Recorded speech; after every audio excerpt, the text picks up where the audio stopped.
Баршаңызға сәлем достар. Бүгін сіздерге өте жұмсақ әрі дәмді болып шығатын осындай керемет күлше нанның рецебімен бөлісетін боламын. Көріп тұрғандарыңыздай өте жұмсақ болып шығады. Достар, видеоны қарамас бұрын астыдағы тұрған подписаться батырмасын басып, арнама тіркеліп кетуді ұмытпаңыздар. Алдағы уақытта сіздермен көптеген рецептермен бөлісетін боламын. Алдымен қамырын илеп дайындап аламын. Ол үшін ыдысыма жылы сүтті құямын. Оның үстінен жылы суды құйып, бір ас қасық қант қостым және бір шай қасық тұзды қосып, үстінен сұйық майды қосатын боламын. Сұйық майдың орнына маргарин немесе кез келген майды пайдалана берсеңіздер болады. Және оның үстінен бір шай қасық ашытқыны салып, ішіндегі қанты мен тұзы ерігенше жақсылап араластырып алатын боламын. Енді оның үстінен иеліктен өтіп дайын тұрған ұнымды қосып, қолымның көмегімен орташа тығыздықтағы қамыр илеп шығатын боламын. Барлық заттардың мөлшерін астыдағы тұрған описание бөліміне жазып қалдырдым. Қамырымыз тым қатты емес, немесе қолға жабысатындай жұмсақта болып қалмау керек. Менде осындай тығыздықтағы қамыр иленіп шықты.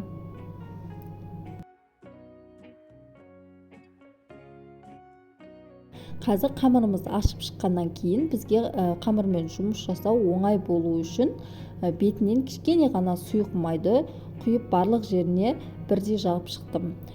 Бетін салафанмен немесе кез келген затпен жауып, жылы жерге 1,5-2 сағатқа қамырымыз көтеріліп шыққанша қоя тұрамын. 2 сағат ішінде менің қамырым осылай әдемі болып көтеріліп шықты. Қамырды бір илеп алып, өзіме бөлуге ыңғайлы болатындай етіп, осылай сопақша етіп жасап алдым да, теңдей 10 бөлікке бөліп дайындап алдым. Барлығын дерлік бірдей етіп көз мөлшермен бөлдім. Егер сіздер таразы болатын болса, таразының көмегімен бөліп шықсаңыздар да болады. Бөлінген қамырларды қолымның көмегімен бір илеп жіберіп, осындай дөңгелек формаға келтіріп, жасап дайындап алдым. Достар, егер сіз менің арнама тіркелмеген көрермен болсаңыз, подписаться батырмасын басып, арнама тіркеліп кетуді ұмытпаңыз. Менің каналымнан түрлі тағамдардың, түрлі десерттердің, торттардың және түрлі салаттардың рецебін таба аласыздар.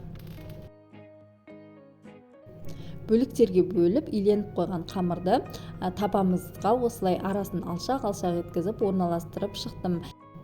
Және әдемі болып көтерілу үшін бетін жауып 20 минутқа қалдырдым.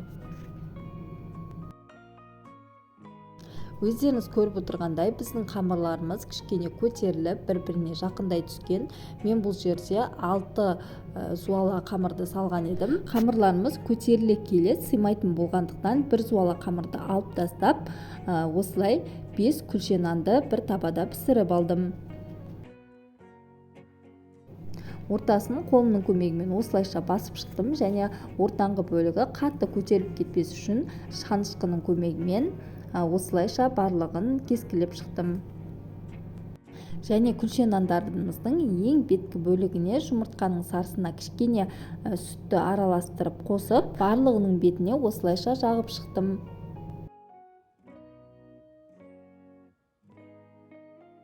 Және де беткі бөлігіне өздеріңізге ұнаған кез келген дақылды сепсеңіздер болады. Мен күнжутты ғана пайдаландым. Енді дайын болған күлше нандарымызды қызып тұрған пеште 25 минут пісіріп алдым. Міне 25 минут ішінде біздің күлше нандарымыз әдемі болып көтеріліп пісіп шықты. Және нандарымыздың беті одан әрі жылтырап әдемі болып көріну үшін сары майды бетінен ыстық күйінде осылайша жағып шықтым. Сары майымыз еріп, нандарымыз одан әрі жылтырай түседі.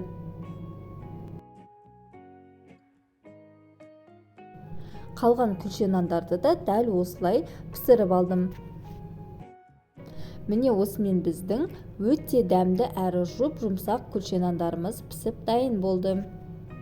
Сіз де осы рецептпен жасап көрсеңіз, отбасыларыңызға ұнайтын болады. Видеоны соңына дейін қарағандарыңыз үшін рахмет. Егер сізге видео ұнаған болса, лайк басып өз пікірлеріңізді қалдыра кетіңіздер.